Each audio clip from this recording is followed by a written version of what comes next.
Computer चाहिए उसको, laptop, उसका नंबर ले लो। कहाँ रहते हैं? अच्छा ठीक है, आप अपना नंबर दे दीजिए हम लोग। लेकिन लैपटॉप चलाएगी कैसे? इन लोगों को आता है? ठीक है, इनका नंबर ले लो।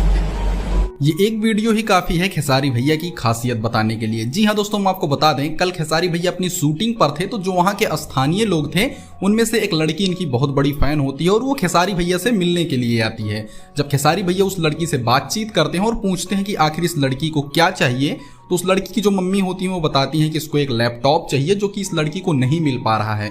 तब खेसारी भैया कहते हैं कि ये कहाँ रहती है और क्या ये लैपटॉप चला लेती है। जब उसकी मम्मी बताती है कि हाँ इसने सीखा है, खेसारी भैया कहते हैं फटाफट अपनी टीम से कि इनका नंबर ले लो और बहुत जल्द इनको लैपटॉप दिया जाएगा। जी हाँ दोस्तों, बस यही खासियत है हमारे खेसारी भैया की, जो इनको बाकी सुपरस्टारों से बिल्कुल अलग बनाती है। अभी कुछ दिन पहले खेसारी भैया ने एक लड़की को ऑलरेडी लैपटॉप और डिजिटल बोर्ड दिलवाया था। वैसे दोस्तों, खेसारी भैया के इस नेक काम के बारे में आप क्या कहना चाहेंगे, हमको कॉमेंट करके जरूर बताइए।